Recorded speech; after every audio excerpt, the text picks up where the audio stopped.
ఆ క్యారెక్టర్ ఇంకా కథ నాకు చాలా ఆనెస్ట్గా అనిపించినాయి. ఒత్తి నా క్యారెక్టర్లో ఉన్నవి కాకుండా మిగతా ఈ అమ్మాయి క్యారెక్టర్, వదిన క్యారెక్టర్ అన్నది, ఆ బాండింగ్ బ్రదర్స్ది, సిస్టర్స్ది, ఫాదర్ అన్నీ చాలా విషయాలు అన్నీ ఒక లెవెల్ వరకు నాకు నచ్చినాయి. అంటే మా ఇంట్లో అమ్మాయిలు ఎక్కువ.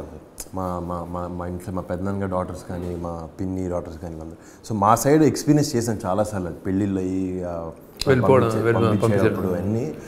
సో నేనేదో పెళ్ళిలో అటు పక్కన ఆడుకుంటుండేవాడిని, వాళ్ళు ఏడుస్తూ నాకు తెలియకుండా చివరికి వెళ్ళి. బట్ ఎక్కడో మా పేరెంట్స్ పడే స్ట్రగుల్, మా ఫాదర్ నేను చూస్తుంటాను. పల్లవికి వాళ్ళ ఫాదర్కి ఒక సీన్ జరుగుద్ది, నేను నీ కొడుకు లెక్క నేను మీ ఇంట్లోంచి వెళ్ళనంటే. మా చెల్లి చాలాసార్లు అంటుంది మా ఫాదర్తో, అది నేను ఎక్కడికి వెళ్ళను, నేను ఇంట్లో ఇంటికి వస్తాను. సో ఆ విషయాలు కూడా ఎక్కడో నాకు చాలా విషయాల్లో చాలా లెవెల్లో కనెక్ట్ అయినాయి చాలా విషయాలు. సో అందుకు బాగా నచ్చేసలా, నాకు సెకండ్ థాట్ లేదు అప్పుడు.